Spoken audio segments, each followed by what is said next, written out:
I love you जान, हम तेरा से बहुत प्यार करेंगे। हम भी बहुत प्यार करते हैं। एगो बात कही, एगो का हजारों को 1000 गो ना, एक गो बा। का एगो किस दे देना बड़ी ना, दिल से। शादी के बाद ही सब। ओहो, अरे शादी का कहला, शादी के तो कहते बनी, तू ही मना करत रुकी नहीं क्या करे के अभी तक। कम से कम एगो चुमवा दे दा ना, ये सब काम ना, शादी के बाद। ओहो, पूरा दुनिया से लड़ चिंता रखती, तू पागल हो, शादी नु करेगे बा। हाँ। कबो कर लिए शादी। अरे पगली। मुझसे शादी कीजिएगा ना। अरे हम तोहरे से शादी करम, काहे डेरा लू, कहनी नु जन्म जन्म तक, सातों जन्म तक तोहरे से दे रहल चाहत हई। आ प्यार इतना करी ना नु कि शादी तक तोहरे से करम, आ हम ही बनम तहार बलमा। अच्छा, शादी करा से प्यार हमारा से बताओ कौन लिया? तुम मेरे बॉयफ्रेंड का बाल काहे पकड़ी है? तुम वो कौन हो रे? तू पहले साइड ये बता पहले कौन लिया? अरे बात सुना पहले, बात आप चुप रहिए। तुम मेरे बॉयफ्रेंड का बाल काहे पकड़ी? तुम हो कौन? आहा, वो कहिए से तुम्हारे बॉयफ्रेंड है जी? 6 महीने से हम उससे बात करते हैं, पूछो उसे। 6 महीना से? तो हम तुमसे ज्यादा दिन से जानते हैं इसको। यार काहे ला तुम झूठ बोल रही है? सबसे पहले तो तुम उसी से पूछ लो ना। क्या पूछ ले? हमको इस पे विश्वास है। विश्वास साला तुम इसको भी धोखा देते हो। अरे हमको भी धोखा बात देते तो हो। सुना। ये बताइए, आप हमसे प्यार करते हैं या नहीं? हाँ बताओ बताओ, आप क्या करेला बताओ। बतावा। बताई बाकी उठाई हम। अरे रुक, प्यार तो हम तोहरे से करी ना। हमरा से टाइम पास?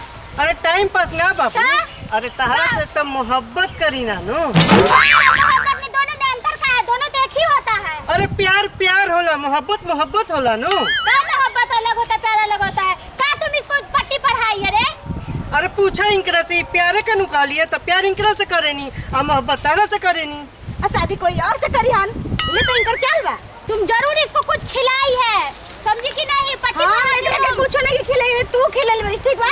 पूछ ले एकरा से, पहले भी ये हमारे और आज भी ये हमार बा। ये हमार बात हर कब से हो गए रे? हमार बा। हमार बात कुत्ती का पूछ पहले एकरा से। जोड़ा चलता रे। हमारी बॉयफ्रेंड को फंसा कर कहती कि मेरा है। अरे ये मेरा बॉयफ्रेंड है, पहले भी था, आज भी है और आगे भी रहेगा। तू पूछ ले, कुछ भी कर लेना, किसी से भी पूछ ले, तू जाकर सब्जी की नहीं मेरा। हम बोल दे रहा, तू हमरे से मत लड़, हमरे से जाके पूछ ले। क्या करा है जी तुम? अब तुम है सुनसान बगीचा में है 2 गो लड़की के जोरे क्या कर रहा? अरे रुका, हाँ? हम अकेले ना रही है इनकरा साथे रही है, बाद में आ गई। अच्छा, ये अकेले तुम है और 2 गो क्या कर रहा है? अरे हो गया। अरे कुछ ना सर, कुछ ना, इसीए बॉक्सिंग अरे घूमे आई रही जाई जा। बॉक्सिंग बाल्टी में 2 गो लोट या बैठल बड़ाया के भीती के लोट मारे करे के। अरे ना सर, हम अकेले आई रही है, साथे भेटा गईली है। अच्छा। अही बाद में आ गईली है, हम का करी? एगो चाची है, एगो फूआ क्या अरे मर गया। अरे इनकरा से प्यार करी नहीं, इनकरा से मोहब्बत। हो या बेटा, प्यार और मोहब्बत 2 गो चला करके थाना चलो। बॉक्सिंग छोड़ दीजिए इसको। छोड़ दीजिए, पकड़िए तो इसको। बॉक्सिंग अरे सर ना, ना सर, चलिए कनिया के चलो छोड़ दे। देखो लड़की पे हम लोग हाथ नहीं उठाते हैं, ठीक है ना? मेरे घर वाले को मालूम चल जाएगा। सर छोड़ दीजिए प्लीज सर, छोड़ दो। जल्ला सर कूट कइले बड़ू लोग छोड़ दो। चुप रहो तू, लफू है और लोटा में खोदता रहा। ले चलो। छोड़ दीजिए सर, छोड़ सर छोड़ दी ना, देखो। सर छोड़ दी। बॉक्सिंग जी, इसको थाना में लेके चलते हैं। थाना? हाँ ना, माइको भी ले चलो जब घरे और थाना में तो मरम्मत नहीं लेके चलो।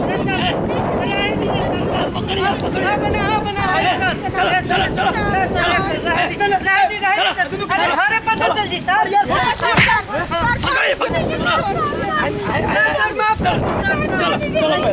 अरे चलो ना,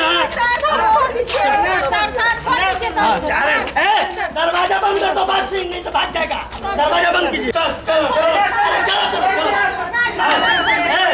साली जी, मेन मैडम कहाँ बाड़ी?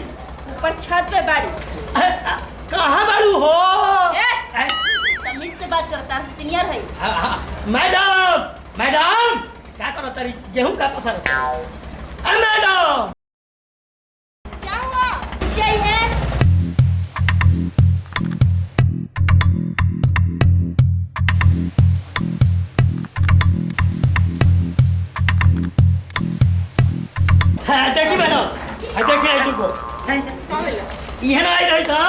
और दिन कंप्लेन लिखावे कि हमरा के छेड़ा तरसन आ ये दोनों मिलके एगो के छेड़त रहसन बगीचा में।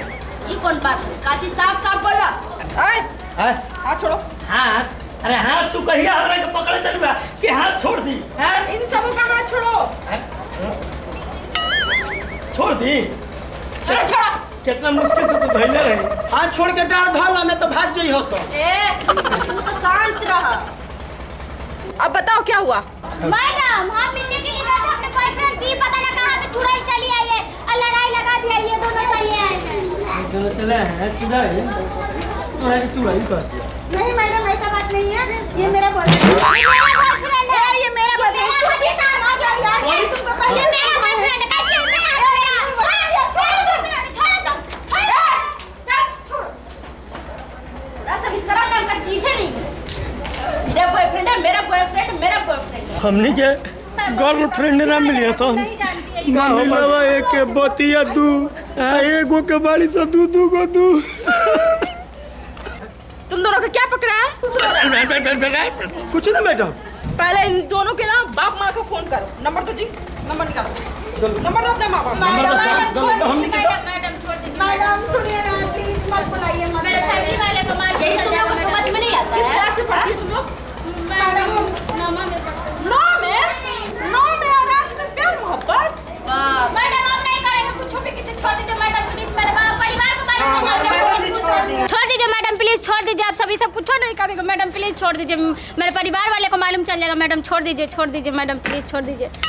मैडम छोड़ दी मैडम। अब ना हुई कब कब, अब पहली बार रहे मैडम, अब ना करो मैडम जी, छोड़ दी हमरा के मैडम। मैडम प्लीज, मेरे भैया बहुत गुस्सैली टाइप के हैं, बड़ी मारने लगेंगे हमको भी और इसको भी। प्लीज मैडम छोड़ दीजिए प्लीज, आज के बाद कभी नहीं ऐसा करेंगे। तू किससे प्यार करता है बता? प्यार मैडम जी, हिंकरा से प्यार करी ना, हिंकरा से मोहब्बत। अरे मैडम के सामने कॉमेडी हमारा रहते कॉमेडी कॉमेडी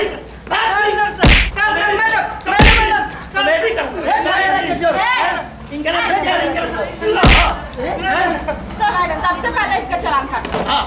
काटो इसका जेल भेजिए जेल। ना मैडम नहीं अब नहीं करेंगे। देखिए अब चल काम चल चल चल।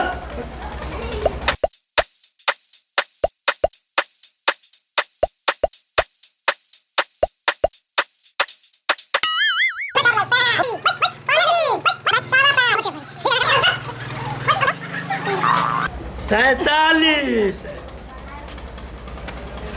48 49 50। अब उतरा भूत प्यार का। हाँ मैडम जी अब ना दोबारा ऐसी गलती नहीं ना होगी। ना मैडम जी अब ना। देखो अभी पढ़ने का उम्र था इसलिए छोड़ दिया गया तीनों को। अब नहीं तो अब की बार पकड़ा जाओगे जेल में बंद करके। छोड़ डालने पड़ेंगे तुम लोग को, याद रखोगे। ना मैडम जी अब कबो ना मैडम। चलो अपने अपने घर चलो, फिर गलती ना। मैडम पहले एकरे के आगे भेजी, जोरे मत भेजी, हमरा फिर कुछ गड़बड़ बुझाता। अच्छा साथ है ना। चल जा। साथे जी।